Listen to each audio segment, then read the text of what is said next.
The text message arrived at 9:47 p.m. just as I was settling into my recliner with a beer and the remote. Katie's name lit up my phone screen with words that should have been innocent enough. Staying at Monica's tonight, wine and spa, don't wait up.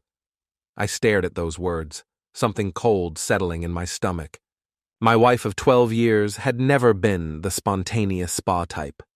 Hell, she complained when I left wet towels on the bathroom floor, but suddenly she was up for an impromptu sleepover. Sure thing, honey, I muttered to the empty living room, setting my beer down harder than necessary. Katie Harper, my beautiful, ambitious, controlling wife, worked as HR director at TechFlow Solutions, a startup that had been consuming more and more of her time lately. She'd been coming home later, taking more work calls in her study, and showing a sudden interest in yoga pants and expensive perfume. Classic signs, really, but I'd been telling myself I was paranoid. The house felt different with her gone. Quieter, but not peaceful, more like the silence before a storm. I grabbed our shared laptop from the kitchen counter, telling myself I just wanted to check the weather. Katie had always been careless with passwords, using the same one for everything. Harper 2011, the year we bought the house. Her email was still logged in. The first thing I saw made my blood freeze. A confirmation from the Marriott downtown. Thank you for your reservation, miss. Harper. We look forward to welcoming you and Mr. Cruikshank to our executive suite. Ethan Cruikshank, her boss. The CEO with the perfect teeth and the BMW who'd been calling our house at odd hours for urgent work matters. My hand shook as I scrolled through more emails. Dinner reservations at restaurants I'd never been to, spa appointments for two, a jewelry store receipt for a men's watch that definitely wasn't mine. Monica's house my ass, I whispered. I opened her WhatsApp backup, feeling like a criminal but unable to stop myself. The messages between Katie and her little circle of friends painted a picture that made me sick. Katie. Nick's working late again. Perfect timing. Monica. Girl, you're living dangerously. What if he finds out? Katie. He won't. He's too busy with his stupid tool shop to notice anything. Besides, Ethan makes me feel alive again. Zoe. Just be careful. Men like Nick can surprise you. Katie. Nick? Please. He couldn't surprise me if he tried. He's predictable as clockwork. I sat there in my kitchen, staring at my wife's words, feeling something dark and cold spreading through my chest. Predictable. That's what she thought of me. Nick Harper, the guy who fixed cars for 20 years before starting a small consulting business. The guy who remembered her coffee order and never forgot an anniversary. Predictable. My phone buzzed with a text from Katie. Having so much fun! Monica says hi. I looked at the Find My app. Katie's little dot was pulsing from the Marriott Hotel, not Monica's suburban house. Monica says hi, I repeated, taking a screenshot of her location. I bet she does. I spent the next hour going through everything. Bank statements showing charges at expensive restaurants on nights she'd claimed to be working late. Credit card bills for lingerie I'd never seen. A paper trail of lies stretching back months. The front door opened at 6:23 a.m. I was sitting at the kitchen table with a cup of coffee and a folder full of printed evidence, watching the sunrise through our bay window. Katie crept in like a teenager sneaking past curfew, her hair mussed and her makeup smudged. She froze when she saw me. Oh, you're up early, she said, trying to sound casual. I was just... Funny thing, I interrupted, my voice calm as glass. I just saw you book a hotel room with your boss. The color drained from her face. Wait, how did you... I slid the laptop across the table, showing her email confirmation. Oh, and Monica sends her regards.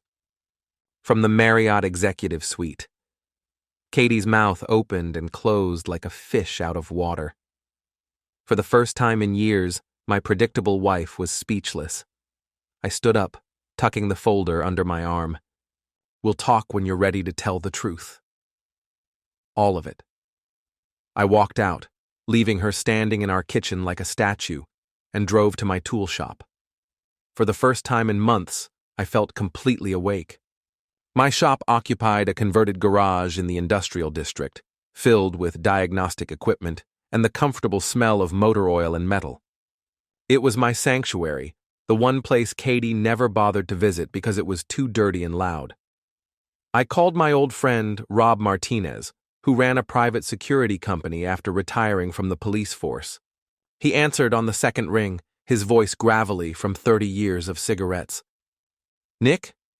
Jesus, it's 7 in the morning. Someone better be dead." "My marriage is," I said. "I need advice."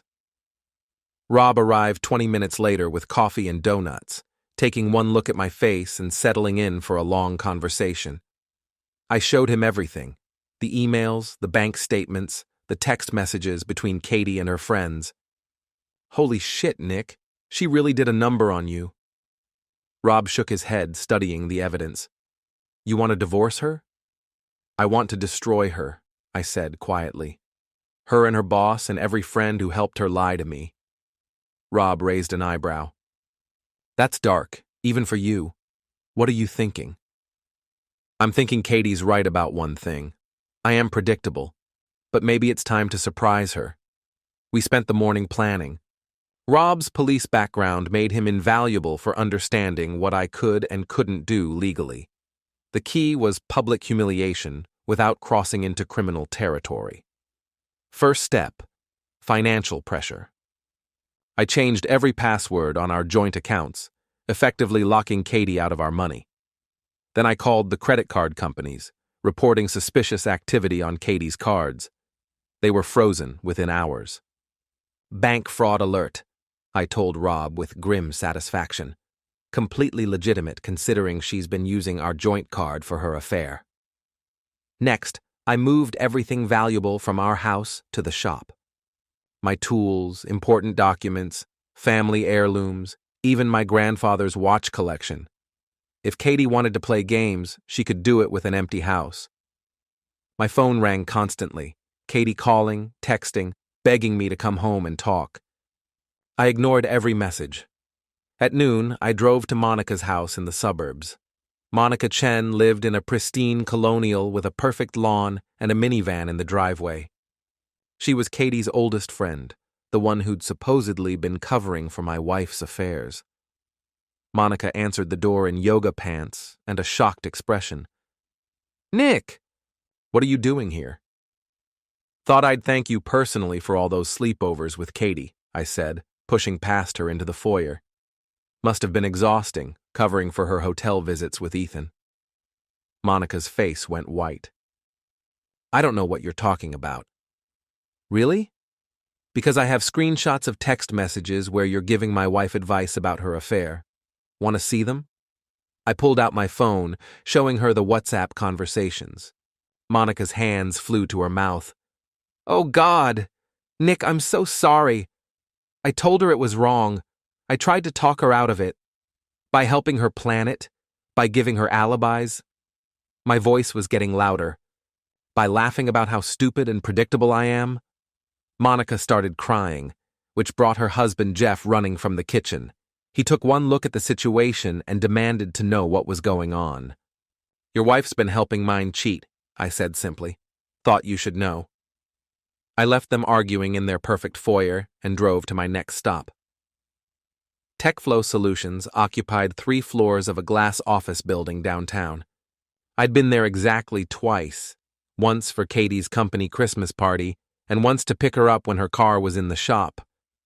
The receptionist recognized me and waved me through to the elevator. Katie's office was on the 2nd floor, in the HR department. She was at her desk, frantically typing on her phone, probably trying to do damage control with Monica. She looked up when I knocked on her doorframe, her face a mask of panic and guilt. "Nick! You can't be here. This is my workplace." "Is Ethan in?" I asked conversationally. "I thought I'd introduce myself properly." "Please don't do this," Katie whispered. "You don't understand." "I understand perfectly." "You've been sleeping with your boss and lying to me about it for months. What's not to understand?" Katie's assistant, Zoe, looked up from her desk outside the office, her eyes wide. Other employees were starting to notice the commotion. "Where's his office?" I asked Zoe directly. "Top floor," she stammered. "But you need an appointment. I'll make an exception." Ethan Cruikshank's corner office was everything I'd expected. Floor-to-ceiling windows, expensive furniture, and a view of the city that probably cost more than my annual income. The man himself was on a conference call, gesturing at a wall-mounted screen while 3 other executives nodded along. He looked up when I walked in, his expression shifting from confusion to recognition to something approaching fear. "I'll call you back," he told the screen, ending the call abruptly. "Nick, right? Katie's husband. What brings you here?" "Just wanted to thank you for taking such good care of my wife," I said, walking to his desk. The hotel receipts, the expensive dinners, the jewelry. Very generous. The other executives exchanged glances and quietly filed out of the office. Ethan's perfect composure was starting to crack. "I think there's been a misunderstanding." "No misunderstanding." I pulled out a USB drive and set it on his desk. "That's got copies of everything. Emails, text messages, bank records. Your wife might find them interesting." Ethan went pale. "What do you want?" "Nothing from you. I just wanted you to know that the game's changed." I headed for the door, then paused. "Oh, and Ethan? Your wife Claire says hi. We had a lovely chat this morning." I hadn't actually talked to his wife yet, but the look on his face told me he believed it. Sometimes the best lies are the ones people expect to hear. Katie was waiting in my shop when I got back, sitting on a folding chair next to my workbench, with tears streaming down her face. She'd managed to get inside using the spare key I'd forgotten about. "You can't do this," she said without preamble. "You're destroying everything." "I'm not destroying anything," I replied, hanging my jacket on a hook. "I'm just sharing the truth." "Isn't honesty important in a marriage?" "This isn't honesty, it's revenge." "Maybe both." Katie stood up, her hands clenched into fists. "You froze my credit cards. I couldn't even buy lunch today. And Monica won't return my calls, and Jeff is asking questions. Good. Maybe Jeff deserves to know what kind of woman he's married to." "You bastard." Katie's voice was pure venom. "You think you're so righteous, but you're just a bitter small man who can't handle that his wife outgrew him." That stung, but I kept my expression neutral. "Outgrew me? Is that what you call sleeping with your boss?" "Ethan understands me. He appreciates what I bring to the table. He doesn't take me for granted like you do." "What does he bring to the table? Besides hotel rooms and expensive dinners?" Katie's face flushed. "He makes me feel special. Important. When I'm with him, I'm not just Nick Harper's wife who does laundry and grocery shopping. I'm Catherine Harper, a successful professional woman who deserves better than this." She gestured around my shop with disgust, and something inside me snapped. "Better than this? You mean better than the man who worked 60-hour weeks for 20 years to pay for your college degree? Better than the guy who supported you through 3 job changes and your mother's cancer treatment? Better than the husband who never forgot your birthday or anniversary, even when you forgot his? That's not. Better than the man who believed every lie you told him for months because he trusted you completely." My voice was rising. "Yeah, Katie, you definitely deserve better than that." She stared at me for a long moment, tears still flowing. "I never meant for it to happen. It just did." "Bullshit. Affairs don't just happen. You made choices. Every hotel reservation, every lie, every time you looked me in the eye and told me you loved me while you were planning your next rendezvous, those were choices." Katie wiped her eyes with the back of her hand. "What do you want from me?" "You want me to beg? Fine. I'm begging. Don't destroy my career. Don't ruin my friendships. I'll end it with Ethan. I'll go to counseling. Whatever you want." "It's too late for that." "Why?"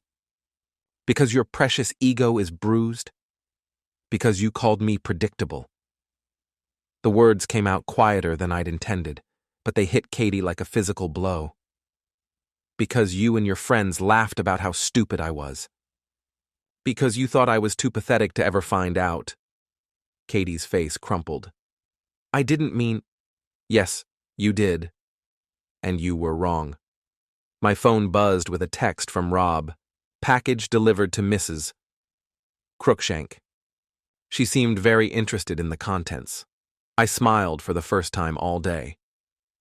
Looks like Claire got her care package. Katie's eyes widened. You didn't. Photos, bank records, hotel receipts, everything. Amazing what you can find in public records if you know where to look. You're insane. Ethan will destroy you. With what? He's got more to lose than I do. Wife, kids, reputation, board of directors breathing down his neck. I'm just a predictable guy with a tool shop. Katie pulled out her phone, probably to warn Ethan, but I was already walking toward the door. Where are you going? To finish what you started. The Riverside Grill was Katie's favorite restaurant, the place where she and her friends met for their weekly girls' night out.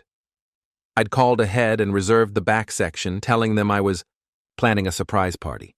Monica, Zoe, and Amanda, Katie's 3 closest friends and co-conspirators, were already there when I arrived at 7 p.m. They sat around a circular table, whispering frantically and checking their phones. They looked up when I approached, their faces a mixture of guilt and defiance. Nick, Monica said carefully, what are you doing here? I thought we should all have a conversation, I said, taking the empty chair across from them. About honesty. And friendship. And what happens when you help someone destroy a marriage. Zoe, Katie's assistant, spoke up first. Look, we know you're upset, but this is between you and Katie. Is it? Because according to these text messages, all 3 of you knew about the affair. All 3 of you helped her plan it. All 3 of you laughed about what a fool I was. I placed printed screenshots on the table, spreading them out like playing cards. The women stared at the evidence of their own words. Amanda, who worked in TechFlow's marketing department, tried to grab the papers. You can't just violate people's privacy like this. Privacy? You mean like the privacy of my marriage that you all helped destroy? We didn't destroy anything, Monica said, but her voice lacked conviction. Katie was unhappy. We just supported her. You supported her lies. There's a difference. The restaurant was filling up with the dinner crowd, and our conversation was starting to attract attention from nearby tables. Perfect. You want to know what's funny? I continued, my voice carrying just enough to reach the neighboring diners. My wife thinks I'm predictable. Boring. Too stupid to figure out she's been cheating on me for months. But you know what's really predictable? Women who think they're smarter than everyone else right up until they get caught. Keep your voice down, Zoe hissed. Why? Afraid people might hear the truth. That's when Katie burst through the restaurant's front door, her hair wild and her face flushed. She spotted our table and rushed over, her heels clicking on the hardwood floor. Nick, stop this right now. Stop what? Having dinner with your friends? Katie looked around the table, taking in the printed messages and the guilty expressions. You showed them? I showed them their own words. Interesting reading. Amanda pulled out her phone and started recording. This is harassment. We could call the police. Go ahead, I said. I'd love to explain to the officers how you all conspired to help a married woman cheat on her husband. I'm sure that would make great social media content. Amanda lowered her phone. Katie sat down heavily in the remaining chair. What do you want, Nick? What will it take for you to stop this? I want you to tell them the truth. All of it. No more lies, no more games. Tell them what you really think of me and what you really think of them. I'm not doing this here. Then we'll do it somewhere else. But we're doing it. That's when Ethan Crookshank walked into the restaurant, his face grim and his expensive suit wrinkled. He looked around until he spotted our table, then approached with the careful steps of a man walking to his execution. Katie, we need to talk. Not now, Ethan. Yes, now. He glanced at me with pure hatred. Your husband sent my wife photos. She's filing for divorce. The entire table went silent. Katie's face went white. She's taking the kids to her mother's house tonight, Ethan continued. My lawyer says she'll get half of everything, including my stake in the company. Congratulations, Nick. You've destroyed 2 families. I didn't destroy anything, I said calmly. I just shared the truth. If the truth destroys your family, maybe you should have thought about that before you started sleeping with my wife. The words carried across the restaurant, and conversations at nearby tables stopped. Ethan's face turned red. You have no idea what you've done. The board is meeting tomorrow morning. They're talking about removing me as CEO. 20 years of building this company gone. Good, I said. Maybe they'll promote someone who doesn't sleep with their employees. Ethan lunged across the table, grabbing for my shirt, but I was ready for him. I stood up quickly, letting his momentum carry him past me, and he crashed into an empty chair. The restaurant erupted in murmurs and pointing fingers. You crazy bastard! Ethan scrambled to his feet, his perfect hair mussed and his face twisted with rage. I'll sue you for everything you have. With what money? Your wife's taking half, remember? And I doubt the board will be generous with your severance package. That's when Katie finally broke down completely. She buried her face in her hands and sobbed, her shoulders shaking with each breath. Her 3 friends sat frozen, unsure whether to comfort her or distance themselves. This is all wrong, Katie whispered through her tears. It wasn't supposed to happen like this. How was it supposed to happen? I asked. Were you planning to leave me for him? Or just keep lying indefinitely? Katie looked up at me with red, swollen eyes. I don't know. I felt trapped, like my whole life was planned out and I had no say in it. Ethan made me feel free. Free to lie and cheat and betray the people who loved you. Free to be someone other than Nick Harper's wife. The restaurant had gone completely quiet now, everyone listening to our public breakdown. I looked around at the faces, some sympathetic, some judgmental, all fascinated by the drama unfolding at table 12. Well, congratulations, I said finally. You're not Nick Harper's wife anymore. The divorce papers were filed on a Tuesday morning in October, exactly 6 weeks after that night at the Riverside Grill. I'd hired the best attorney I could afford, a sharp woman named Patricia Wells who specialized in cases involving adultery and financial deception. Katie tried to fight it, of course. She wanted half of everything, including my business and the house we'd bought together. But Patricia had done her homework. The evidence of Katie's affair, combined with her use of joint funds to finance it, gave us significant leverage. Adultery is still grounds for divorce in this state, Patricia explained during one of our meetings. And the fact that she used marital assets to conduct the affair works in your favor. The judge won't look kindly on that. Meanwhile, Katie's world continued to collapse. Ethan had been forced to resign as CEO of TechFlow after the board learned about his affair with an employee. The company faced potential lawsuits and HR violations, and Ethan's reputation in the tech industry was destroyed. His wife Claire had indeed filed for divorce and was seeking primary custody of their 2 children. Katie's friendships didn't survive either. Monica's marriage was on the rocks after Jeff learned about her role in covering up the affair. Zoe had been transferred to a different department at TechFlow to avoid the gossip and drama. Amanda had actually posted the video from the restaurant confrontation on social media, where it went viral locally, making Katie and Ethan minor celebrities for all the wrong reasons. The house felt different with Katie gone. She'd moved into a small apartment across town, taking only her clothes and personal items. I'd changed the locks and the security codes, reclaiming the space that had been ours for 12 years. On the day our divorce was finalized, I was in my shop working on a diagnostic computer when Rob stopped by with coffee and news. Heard from my buddy at the police station, he said, settling into his usual chair. Ethan Crookshank got arrested last night. For what? DUI, crashed his BMW into a mailbox outside his old house. Claire called it in, said he'd been drinking and trying to convince her to take him back. I shook my head. Pathetic.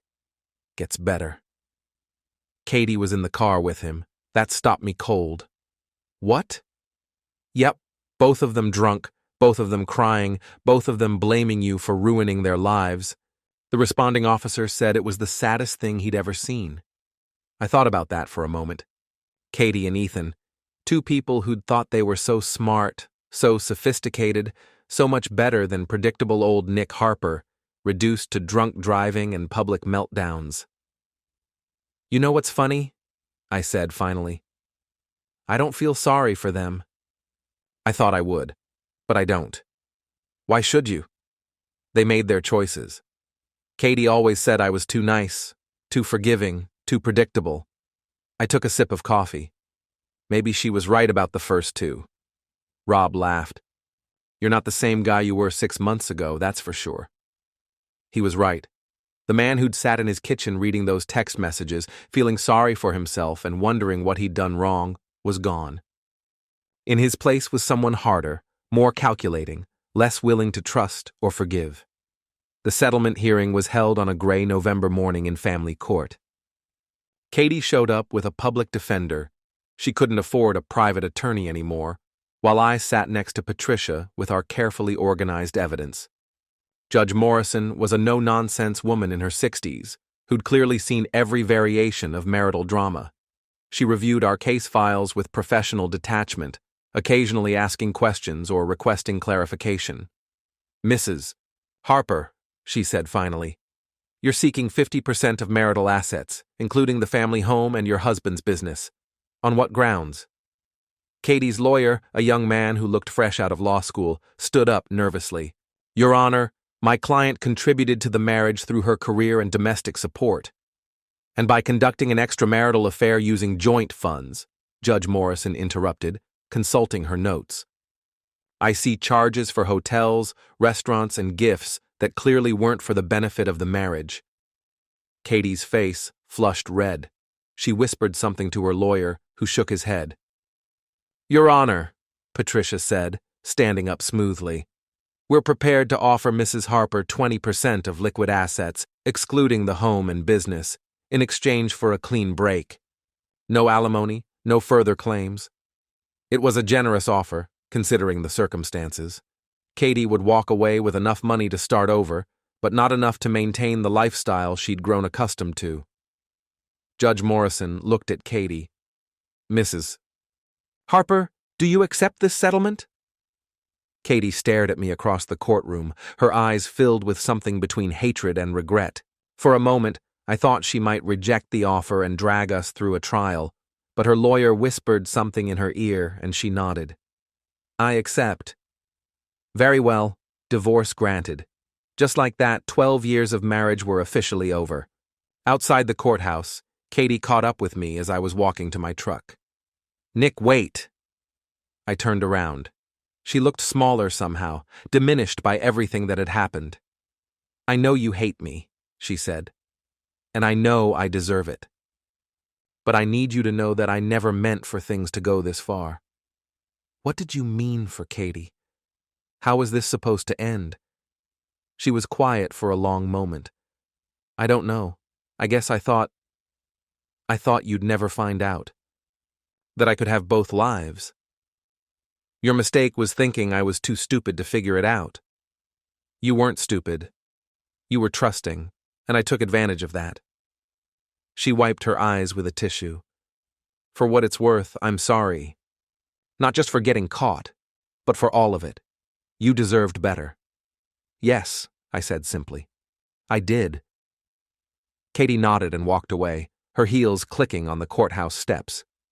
I watched her get into a beat-up Honda Civic, a far cry from the BMW she used to drive, and disappear into traffic. That evening, I was cleaning out the last of Katie's belongings from the house when I found a photo album tucked behind some books in her study. It was filled with pictures from our early years together, our wedding, our first apartment, vacations and holidays, and ordinary moments that had seemed important enough to preserve. I flipped through the pages, looking at younger versions of ourselves. Katie in her wedding dress, radiant and hopeful. Me in my army dress uniform, proud and confident. Both of us believing we'd found something that would last forever. At the back of the album was a note in Katie's handwriting, dated just after our 5th anniversary. To my wonderful husband, thank you for making every day an adventure. I can't wait to see what the next 5 years bring. Love always, Kay. I stared at those words for a long time, trying to reconcile them with the woman who'd betrayed me so completely. When had that hopeful young bride turned into someone who could lie so easily? When had love always become until something better comes along? I closed the album and put it in the box with the rest of her things. My phone rang as I was loading the last box into my truck. It was Patricia with news about Ethan. He pled guilty to the DUI, she said, lost his license for 6 months and got probation. But that's not the interesting part. What's the interesting part? TechFlow is being investigated by the State Labor Board for workplace harassment and discrimination. Apparently, your wife wasn't Ethan's first affair with an employee. They found 3 other women willing to testify about inappropriate conduct. I felt a grim satisfaction at that news. Katie had thought she was special, that her relationship with Ethan was unique and meaningful. Instead, she'd just been the latest in a series of conquests. What happens now? Civil lawsuits, probably. The company's insurance won't cover intentional misconduct, so Ethan could be personally liable for damages. He's looking at financial ruin. After I hung up, I drove to the storage unit where I'd put Katie's belongings. As I unloaded the boxes, I thought about the chain of events that had led us here. Katie's affair, my discovery, the confrontations and revelations that had destroyed not just our marriage, but multiple families and careers. All because my wife had thought I was too predictable to fight back. The next morning, I woke up in my empty house and made coffee for one. The silence that had once felt oppressive now seemed peaceful. I had my life back, scarred and changed, but entirely my own. I drove to the shop and opened for business as usual. Around noon, a woman in her 30s came in with a troubled expression and a Honda that was making strange noises. My ex-husband used to handle all the car stuff, she explained as I looked under the hood. I have no idea what I'm doing. That's what I'm here for, I said, diagnosing a simple belt replacement. We'll get you taken care of. As I worked on her car, she told me about her divorce, her struggles with being suddenly single, her fears about starting over. I listened without judgment, offering practical advice when she asked for it. You're very kind, she said when I finished the repair. I was expecting to get ripped off, honestly. Most mechanics see a woman alone and assume she's an easy mark. Not all of us, I said. She paid her bill and left with a smile, and I realized something had shifted inside me. The anger that had sustained me through the divorce was finally beginning to fade, replaced by something more like acceptance. Katie had been wrong about me in more ways than one. I wasn't just predictable, I was reliable. I wasn't just boring, I was steady. I wasn't just trusting, I was honorable. Those weren't weaknesses to be ashamed of. They were strengths to build on.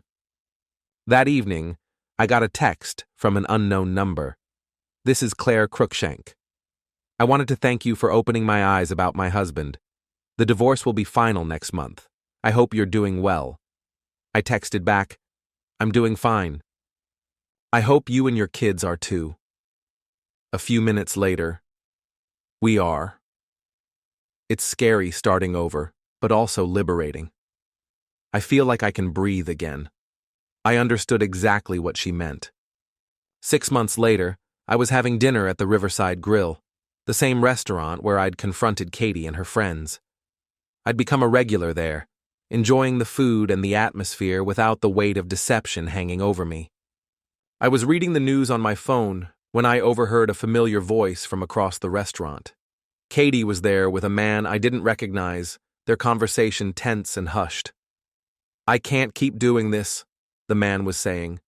My wife is getting suspicious. Just give me a little more time, Katie replied. I'm working on getting my own place, somewhere we can be together properly.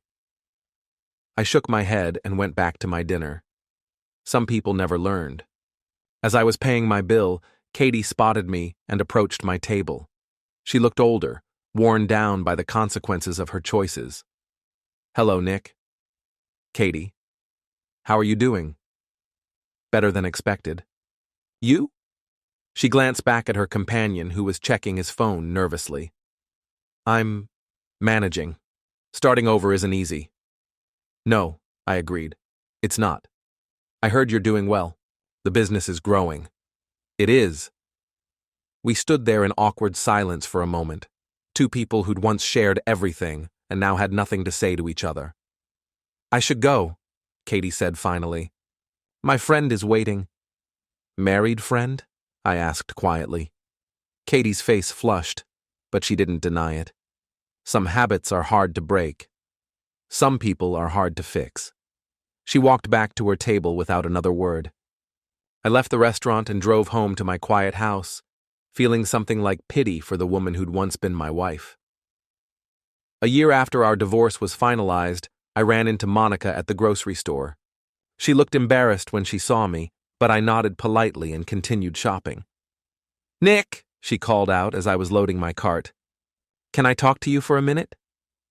I waited while she approached, noting the dark circles under her eyes and the wedding ring that was no longer on her finger. I wanted to apologize, she said, for my part in everything. I know it doesn't change anything, but I need you to know that I regret it. How's Jeff? I asked. We're divorced. He couldn't get past the lying, the betrayal of trust. I don't blame him. She shifted uncomfortably. I haven't spoken to Katie in months. After everything fell apart, our friendship just ended. I'm sorry to hear that. Are you? Really? I thought about it. Yeah, actually, I am. I never wanted to destroy everyone's life. I just wanted the truth to come out. Monica nodded. The truth has a way of doing that, doesn't it? Destroying things, I mean. Only things that were built on lies. She left without saying goodbye, and I finished my shopping in peace. 2 years later, I was closing up the shop when Claire Crookshank stopped by. She looked healthy and confident, a far cry from the devastated woman I'd helped expose her husband's infidelity to. I hope you don't mind me stopping by, she said. I was in the neighborhood and wanted to thank you again. How are you doing? Really well, actually. The kids and I moved to Portland last year. I got a job with a nonprofit and we're all much happier. She smiled. Ethan sees them every other weekend when he can afford the plane ticket. How is he? Broke, mostly. The lawsuits from his other victims bankrupted him. He's working as a sales manager for a software company now, making about 1/10 of what he used to earn. She shrugged. I can't say I feel sorry for him. And Katie? I heard she moved to Florida. Apparently, she married some guy she met online, but it didn't last long. He divorced her after 6 months when he found out she was cheating. I wasn't surprised. Katie had never learned that happiness couldn't be found in someone else's bed. What about you? Claire asked. Are you seeing anyone? Not seriously. I'm still figuring out who I am as a single man. That's probably wise. Trust is hard to rebuild once it's been shattered. She was right about that. I'd dated a few women over the past 2 years, but I found myself constantly looking for signs of deception, analyzing every word and gesture for hidden meanings. It was exhausting and unfair to them, so I'd mostly focused on work and rebuilding my life. Well, I should go, Claire said, but I'm glad I got to see you. You look good, Nick. Happy. I am happy, I realized as I said it. For the first time in years, I'm genuinely happy. After she left, I locked up the shop and drove home through the quiet streets of our small city. The house that had once felt empty now felt peaceful. I'd redecorated, removing the last traces of my life with Katie and creating something that was entirely mine. I made dinner for one, watched a movie I'd chosen, and went to bed without checking anyone else's schedule or worrying about anyone else's mood. It was a simple life, but it was honest. And predictable? Maybe. But I'd learned that predictability wasn't the insult Katie had meant it to be. Predictability meant reliability, consistency, trustworthiness. It meant being the kind of person others could depend on.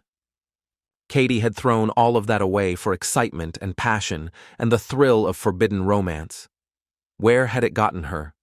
Divorced twice, friendless, and apparently unable to maintain an honest relationship with anyone. Meanwhile, I'd built a successful business, maintained my integrity, and found peace in solitude.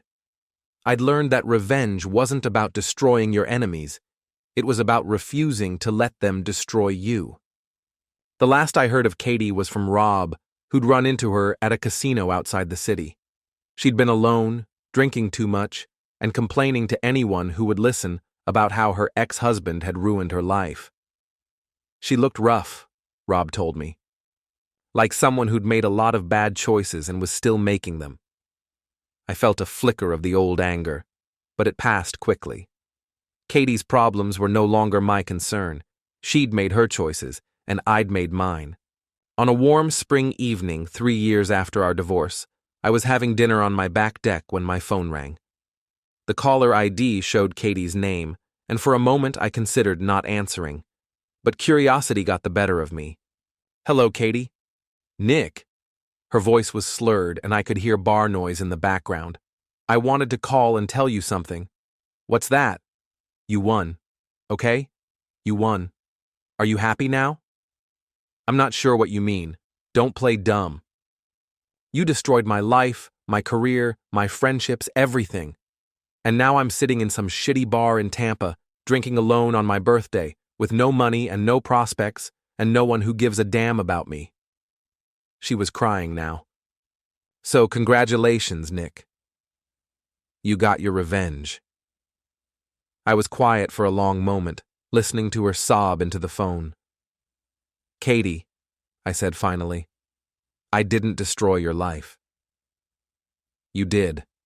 Every choice you made, every lie you told, every person you betrayed, that was all you. I just refused to pretend it didn't happen. You could have forgiven me. You could have given me another chance. Could I? After months of lies? After you called me predictable and stupid?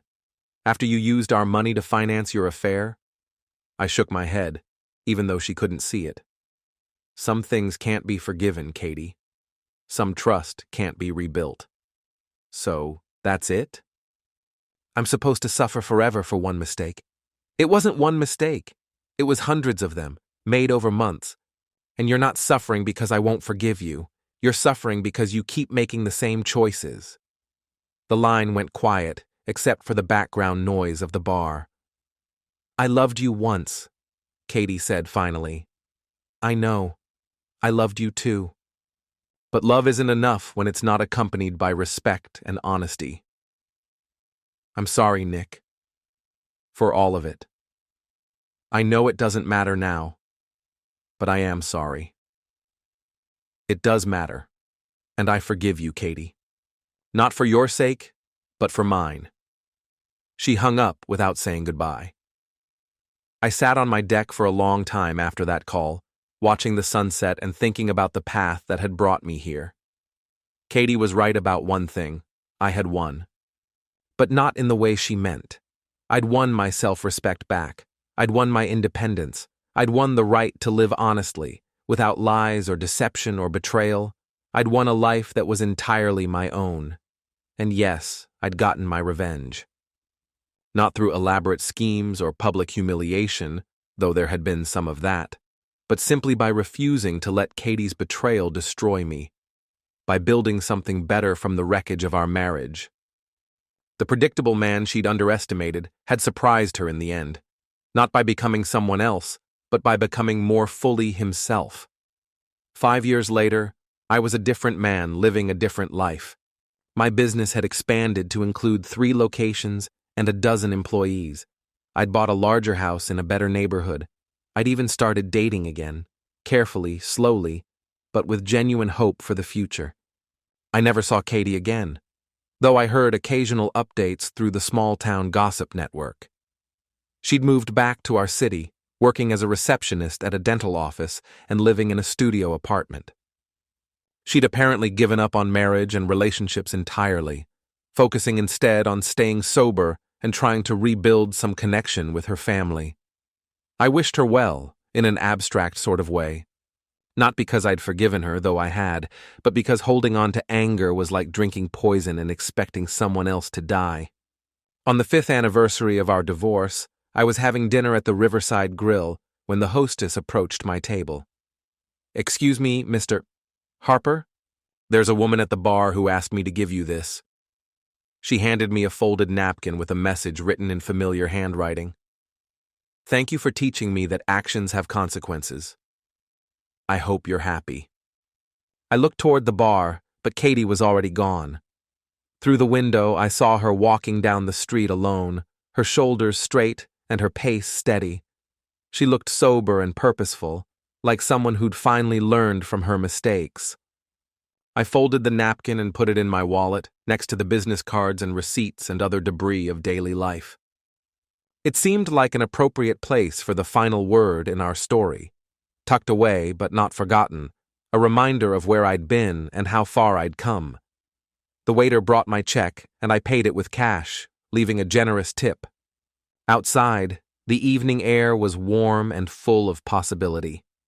I walked to my truck, started the engine, and drove home to my quiet house and my honest life. Predictable? Maybe. But it was a good life, built on truth and earned through struggle. And in the end, that was revenge enough.